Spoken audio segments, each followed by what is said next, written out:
जय गुरुदेव। और दोस्तों, मेरे चैनल तंत्र और अप्सरा साधना में आपका हार्दिक स्वागत है। और देखिए, आज आपके सामने जो मैं साधना देने वाला हूँ वो एक सम्मोहन वशीकरण साधना है और बहुत ही चमत्कारिक मंत्र साधना है ये। क्योंकि जो इसके प्रयोग किए गए हैं वो प्रयोग जो जिन लोगों ने भी किया है उन्होंने इसमें आश्चर्यजनक सफलता हासिल की है। तो ये एक अनुभवी प्रयोग है जो मैं आपको ये सम्मोहन प्रयोग में बताने वाला हूँ। लेकिन अब देखिए, होता क्या है कि आपने सम्मोहन किसी पर किया और वो आपके सम्मोहन के प्रभाव में आ गया, लेकिन आपने फिर उसका अनुचित फायदा उठाया, तो फिर ये गलत है। सम्मोहन प्रयोग जो आप करते हैं उसका सामाजिक दृष्टि से सही फायदा उठाना चाहिए। देखिए, आपको किसी से अपना कार्य निकलवाना है, आपका कुछ काम अटका हुआ है और वो कार्य उसके बिना नहीं हो सकता है, तो फिर आप उस पर प्रयोग कीजिए और अपना कार्य निकलवाइए।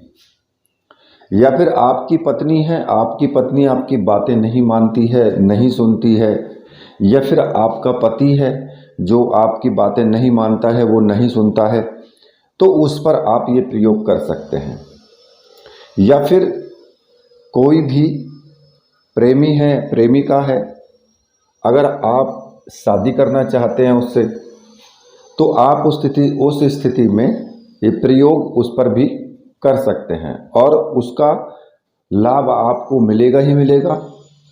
अच्छा, कई बार ऐसा होता है कि आपके जो प्रेमी है या प्रेमिका है उसके घर वाले नाराज हो जाते हैं। अब प्रेमी या प्रेमिका के जब घर वाले ही नाराज हैं तो शादी कैसे होगी? तो ऐसी स्थिति में आपको दिखाई दे कि हाँ, फलाना व्यक्ति वो नाराज है, इसके खिलाफ है, इस शादी के खिलाफ है, तो आप उस पर सम्मोहन प्रयोग कर सकते हैं, तो वो भी आपके सम्मोहन में आ जाएगा। तो इस प्रकार से अगर आप अपना कार्य निकाल सकते हैं तो ये आपको सम्मोहन प्रयोग करना चाहिए। अब ये जो सम्मोहन प्रयोग है इसमें साधना कैसे की जाएगी, क्या इसमें सामग्री की आवश्यकता होगी, वो मैं आपको प्रयोग के बारे में भी और सामग्री के बारे में भी मैं आपको पूर्ण रूप से बता देता हूँ। देखिए, इस साधना में आपको केवल एक सम्मोहन गुटिका, जिसको त्रिशिखा भी बोल देते हैं, और एक रुद्राक्ष की माला, ये मंत्र सिद्ध और प्राण प्रतिष्ठा युक्त होनी चाहिए। और ऐसी सामग्री अगर आपको प्राप्त करनी है तो मैंने व्हाट्सएप नंबर दिया हुआ है अपना वीडियो में ही, आप वहां से मुझे व्हाट्सएप कर सकते हैं और वो सामग्री आप प्राप्त कर सकते हैं। और इसके अलावा आपको एक जल पात्र चाहिए, घी का दीपक इसमें लगेगा, अगरबत्ती धूपबत्ती इसमें आप जलाएंगे और दूध से बना हुआ कोई भी प्रसाद आप भोग के लिए इसमें रखेंगे और वो प्रसाद आप खुद ग्रहण करेंगे फिर बाद में। ठीक है, यानी पूजा करने के बाद आप उस प्रसाद को ग्रहण खुद कर लें। किसी भी शुक्रवार के दिन से ये आपको साधना करनी है।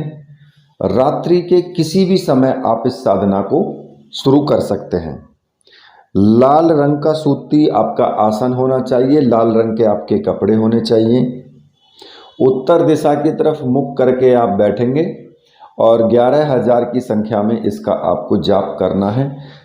इस मंत्र का 11,000 की संख्या में जाप करने पर ये मंत्र सिद्ध हो जाता है। फिर उसके बाद आप इसका प्रयोग कर सकते हैं। अब 11,000 की जो संख्या है उसका जाप आप या तो 11 दिन में कर लो, या फिर 5 दिन में कर लो, या 21 दिन में करो, वो आपके ऊपर निर्भर करता है। मैं तो कहूँगा कि 11 दिन में ही साधना को पूर्ण कर दें। ठीक है, अब साधना को शुरू कैसे करना है? इसका पूर्ण तरीका क्या है उसके बारे में मैं आपको बता देता हूँ। देखिए, रात्रिकालीन साधना है, रात्रि में ही करेंगे और जिस टाइम पर शुरू करेंगे पहले दिन उसी टाइम पर आपको रात्रि में रोज उसी टाइम पर शुरू करनी है। ठीक है, शुक्रवार के दिन से किसी भी शुक्रवार से शुरू कर सकते हैं। रात में स्नान आदि करके और लाल वस्त्र धारण करके उत्तर दिशा की तरफ मुख करके बैठ जाएं। अब इस साधना को आप अपने पूजा घर में भी कर सकते हो, किसी एकांत रूम में भी कर सकते हो, कहीं पर भी कर सकते हो। इसको ऐसा कोई ज़रूरी नहीं है कि जैसे हम अप्सरा साधना करते हैं कि भाई हम एकांत रूम में कर रहे हैं, उस रूम में कोई नहीं आना चाहिए। देखिए, जब तक आप साधना कर रहे हैं तब तक तो नियम यही होता है कि कोई ना आए वहाँ पर। लेकिन अब जैसे पूजा घर है, घर के व्यक्ति और भी जा सकते हैं, तो आपने रात्रि को पूजा कर ली, सुबह के टाइम कोई भी उसमें पूजा पाठ करो, उससे कोई मतलब नहीं है फिर। ठीक है, तो उसमें फिर कोई भी व्यक्ति कर सकता है। उत्तर दिशा की तरफ मुख करके आपको बैठ जाना है। सामने जो चौकी रखी होगी उस पर लाल रंग का वस्त्र बिछा लें और लाल रंग का वस्त्र बिछा करके उस पर अपने गुरु की तस्वीर आप जरूर रखें और एक माता की तस्वीर जरूर रखें, चाहे वो शेरावाली की हो या महाकाली की हो, किसी की भी हो, लेकिन माता की तस्वीर जरूर हो।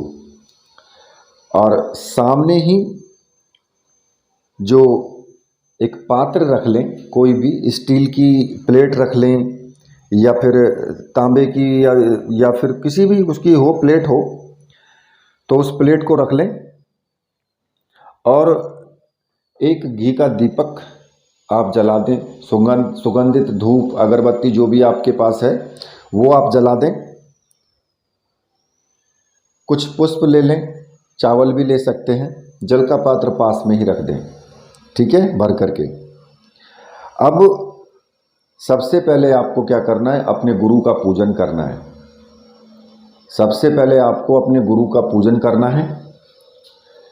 गुरु जी का ध्यान करेंगे, गुरु के सामने पुष्प चढ़ाएंगे, चावल चढ़ाएंगे, सिंदूर से टीका लगाएंगे, उनको धूप दीप दिखा करके और गुरु जी से प्रार्थना करनी है कि गुरुदेव मैं ये साधना करने जा रहा हूँ और इस साधना में मुझे पूर्ण सफलता मिले, ऐसा मुझे आशीर्वाद दीजिए। और जब गुरु पूजन हो जाए तो गुरु मंत्र की एक माला का जाप जरूर कर लें। अगर अब आपके गुरु भगवान शिव हैं, मतलब कि भगवान शिव को आपने गुरु माना है, तो फिर आप भगवान शिव की ही पूजा करेंगे। उनकी ही पूजा उपासना करने के बाद जैसे आपने गुरु की है उसी तरीके से उनका पूजन करना है और फिर एक माला का ओम नमः शिवाय मंत्र का जाप आपको करना है। ठीक है, और उसी प्रकार से उनसे भी आज्ञा लेनी है, क्योंकि गुरु तो गुरु हैं। अब चाहे वो भगवान शिव हो या कोई देहधारी गुरु हो, उससे कोई फर्क नहीं पड़ता है। ठीक है, तो जब आप गुरु जी का पूजन कर लेंगे तो उसके बाद आपको 21 बार सर्वार्थ साधक साबर मंत्र का जाप आपको जरूर करना है।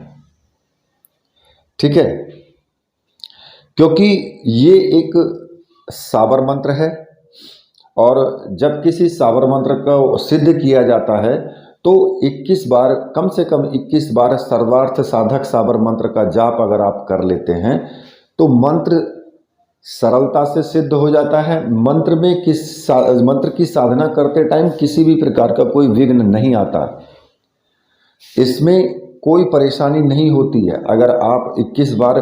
लेकिन ये जो सर्वार्थ साधक साबर मंत्र है ये आपको प्रतिदिन करना होगा।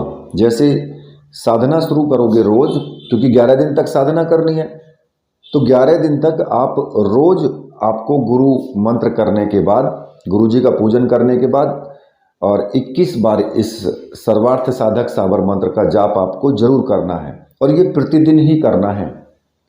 ठीक है, तो वो मंत्र मैं आपको बता देता हूँ और लिख करके भी दे दूंगा, तो आप उसको नोट कर लेना। तो सर्वार्थ साधक साबर मंत्र इस प्रकार से है। गुरु सठ गुरु है वीर, गुरु साहब सुमरो बड़ी भांत, सिंगी टोरो वन कहो मन्नाऊ करतार, सकल गुरुन का हर भजे घट्टा पकर उठ जाग, चेत संभार श्री परमहंस। इस मंत्र का 21 बार जाप जरूर करें। ठीक है, जब आप 21 बार इसका जाप कर लेंगे तो उसके बाद आप जो आपके सामने प्लेट रखी हुई है माता की तस्वीर के सामने, उस पर जो सम्मोहन गुटिका है या त्रिशिखा, उसको त्रिशिखा भी बोल देते, सम्मोहन गुटिका भी बोल देते, उसको आप रखेंगे प्लेट में। और जो माता की तस्वीर रखी हुई है माता का पूजन करेंगे।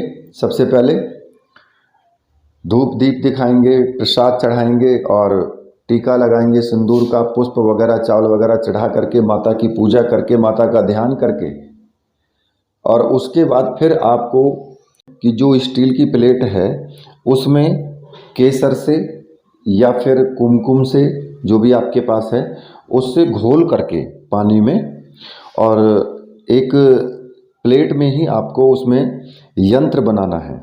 ठीक है, जो जिसका मैं आपको एक फ़ोटो दे दूंगा, जैसा फ़ोटो में उसमें बना हुआ है उसी तरीके से आपको कुमकुम से प्लेट में आपको वो बनाना है। ठीक है, और जब आप उसको प्लेट में बना लेंगे तो उसके ऊपर आपको त्रिशिखा या सम्मोहन गुटिका को स्थापित कर देना है। उस गुटिका का पूजन करना है। उसी प्रकार से उस पर भी टीका लगाना है, फूल वगैरह चढ़ाने हैं, चावल चढ़ाने हैं, मतलब कि उसका अच्छे से आपको पूजन करना है। जिस प्रकार से आपने गुरु पूजन किया है उसी प्रकार से जब आप गुटिका का पूजन कर लेंगे तो जो रुद्राक्ष की माला है, रुद्राक्ष की माला से अब आपको मंत्र जाप शुरू करना है। तो जो मंत्र आपको जपना है वो मंत्र मैं आपको बता देता हूँ। तो मंत्र इस प्रकार से है, ओम नमो आदेश गुरु को सिद्ध माता स्तंभनी मोहिनी वशीकरणी अमुक मोहिनी मम वश्य करी करी इच्छित कार्य पूर्ति कुरु कुरु स्वाहा। तो इसमें जो अमुक शब्द आया है, जब आप मंत्र को सिद्ध करेंगे तो फिर आपको मंत्र ज्यों का त्यों ही बोलना है, यानी इसमें अमुक ही आपको बोलना है। ठीक है, और जब मंत्र आपका सिद्ध हो जाएगा तो फिर जब आप प्रयोग करेंगे तो अमुक की जगह पर उस व्यक्ति का या स्त्री का जो भी है उसका आपको नाम का इसमें उच्चारण करना है, नाम इसमें लेना है अमुक की जगह। ठीक है, अब इस मंत्र का आपको 10 माला या 11 माला, जो आपकी इच्छा है, जो पहले दिन आप जाप करें। मान लिया कि पहले दिन आपने 10 माला का जाप किया तो फिर आपको प्रतिदिन 10 माला का ही जाप करना है। ठीक है, कम ज़्यादा ना करें मंत्रों की संख्या। तो 10 माला का जाप आप प्रतिदिन करेंगे। ठीक है, और 10 माला का जाप 11 दिन तक आपको लगातार करना है। तो 11 दिन करने के बाद ये मंत्र पूर्ण रूप से सिद्ध हो जाता है। अब जब ये मंत्र सिद्ध हो जाए तो जो आपकी माला है रुद्राक्ष की और जो गुटिका है उसको आप कहीं भी गोपनीय स्थान पर रख दें उठा करके। ठीक है, और जब भी आपको किसी को वश में करना हो तो आपको क्या करना है, किसकी उसके ऊपर या फिर उसके पास में ही थोड़ी सी जैसे चीनी या दूध का प्रसाद या सुपारी या पान, किसी भी वस्तु पर जो खाने पीने की वस्तु हो उस पर इस मंत्र को केवल 11 बार आपको पढ़ना है। ठीक है, और जहां पर अमुक का नाम लिखा है ना, अमुक लिखा है मंत्र में, वहां पर उस का नाम आपको लेना है जिसको वश में करना है। और 11 बार पढ़ करके वो जो सामग्री रखी हुई है, जो भी मतलब आपने कोई मिठाई हो या फिर चीनी या दूध का कोई प्रसाद बना हुआ हो, कुछ भी हो, उस व्यक्ति को खिला दें बस। जैसे ही आप उसको खिलाएंगे वो खाते ही आपके वश में होना शुरू हो जाएगा और जीवन भर आपकी इच्छा के अनुसार ही कार्य करेगा। ठीक है। और 2 महीने के बाद, ठीक 2 महीने के बाद जो गुटिका है और जो रुद्राक्ष की माला है उसको नदी में आप विसर्जित कर दें। ये आपको रुद्राक्ष की माला ये आपको विसर्जित करनी जरूरी है वहाँ पर, ठीक है। और जब भी आपको वश में करना हो किसी को तो फिर आप इस तरीके से उसको वश में कर सकते हैं। अब अपनी पत्नी को, अपने पति को आप इससे वश में पूर्ण रूप से कर सकते हैं, या फिर किसी भी व्यक्ति को जो भी आपके संपर्क में आएगा, जिसने भी आपका दिया हुआ वो पढ़ा हुआ प्रसाद अगर खा लिया तो फिर वो आपके वश में ही रहेगा और जीवन भर वो वश में रहेगा। और एक चीज़ और बता देता हूँ, इस साधना को शुरू करेंगे आप तो आपको ब्रह्मचर्य व्रत का पालन जरूर करना है। जो भी साधनाओं में प्रयोग में या मंत्र सिद्धि में जो भी नियम अपनाए जाते हैं वो सभी नियम इसमें भी आपको अपनाने होंगे। 11 दिन तक ब्रह्मचर्य व्रत का पालन करना है, किसी से झूठ नहीं बोलना है, किसी का दिल नहीं दुखाना है, कोई भी गलत कार्य आपको नहीं करना है। सात्विक जीवन से जिएं, सात्विक भोजन करें, मांस मदिरा ये सब चीज़ें आपको बिल्कुल भी हाथ नहीं लगाना है। इस प्रकार से सात्विक रहते हुए 11 दिन करें तो आपका ये मंत्र सिद्ध हो जाएगा, ठीक है। और इस मंत्र सिद्धि में कोई ज़्यादा बड़ा व्यवधान नहीं आता है कि कोई बहुत बड़े अनुभव आएंगे आपके सामने, ऐसा कुछ नहीं होने वाला है। आराम से मंत्र सिद्ध हो जाता है और आराम से मंत्र सिद्ध करने के बाद आप इसका प्रयोग आराम से कर सकते हैं। तो ये एक चमत्कारिक प्रयोग है। और जो इसमें जो आपने